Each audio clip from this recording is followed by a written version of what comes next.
नमस्कार। आज हम भारतीय इतिहास की एक ऐसी शख्सियत पर थोड़ी गहराई से बात करने वाले हैं जिनका नाम सुनते ही साहस और आज़ादी की लड़ाई ये सब जहन में आता है। रानी लक्ष्मीबाई। हमारे पास ना उनके जीवन पर एक छोटा सा दस्तावेज है।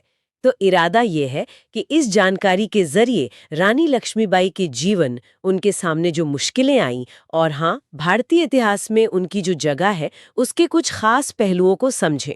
तो चलिए शुरू करते हैं। ये जो दस्तावेज है, ये रानी लक्ष्मीबाई के जीवन की जो मुख्य घटनाएं हैं, उनका एक तरह से खाका देता है। इसके हिसाब से उनका जन्म वाराणसी में हुआ था 19 नवंबर 1828 को, और बचपन में उन्हें मणिकर्णिका तांबे या मनुबाई भी कहते थे। हाँ बिल्कुल। और उनका जीवन देखिए एक अहम मोड़ तब लेता है जब उनकी शादी झांसी के महाराजा गंगाधर राव से होती है। ये उनके जीवन का एक बहुत महत्वपूर्ण पड़ाव था।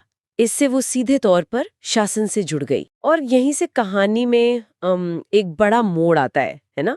दस्तावेज कहता है कि महाराजा की मृत्यु के बाद अंग्रेजों ने उनके दत्तक पुत्र दामोदर राव को वारिस मानने से साफ इनकार कर दिया। ये क्यों हुआ? मतलब कौन सी नीति थी इसके पीछे?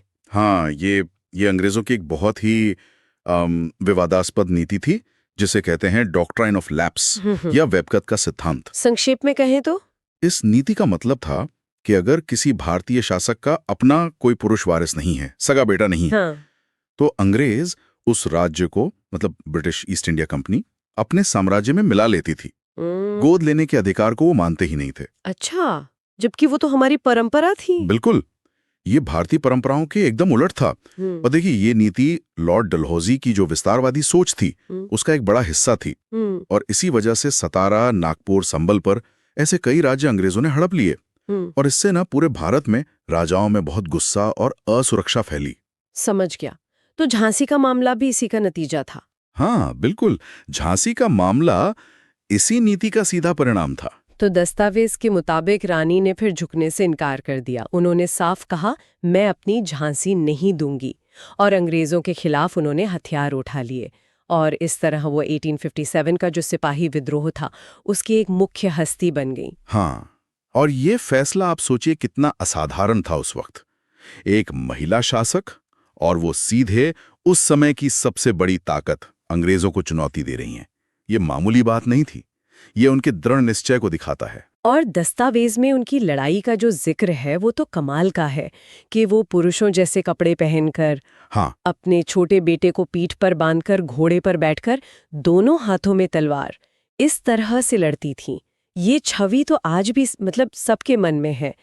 इस छवि का क्या महत्व है? क्या समझा जाए इसे? देखिए, ये छवि कई मायनों में बहुत महत्वपूर्ण है।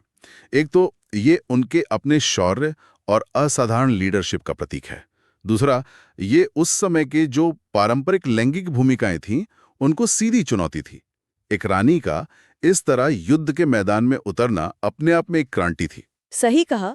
और ये लड़ाई सिर्फ झांसी बचाने की नहीं रह गई थी। ये ब्रिटिश अन्याय के खिलाफ एक बहुत शक्तिशाली प्रतिरोध का प्रतीक बन गई।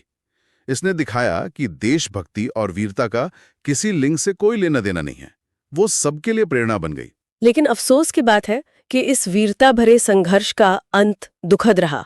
दस्तावेज बताता है कि 18 जून 1858 को ग्वालियर के पास कोटा की सराय में अंग्रेजों से लड़ते हुए उनकी मृत्यु हो गई। हाँ, उनकी मृत्यु युद्ध के मैदान में हुई, पर इसने उन्हें अमर बना दिया। जैसा ये स्रोत भी इशारा करता है, उनका बलिदान बेकार नहीं गया। वो ब्रिटिश राज के खिलाफ प्रतिरोध का एक ऐसा प्रतीक बन गई जिनकी कहानी पीढ़ियों तक सुनाई जाती रही। उनका जीवन, उनका बलिदान भारतीय स्वतंत्रता संग्राम के लिए, खासकर महिलाओं के लिए, एक कभी ना खत्म होने वाली प्रेरणा बन गया।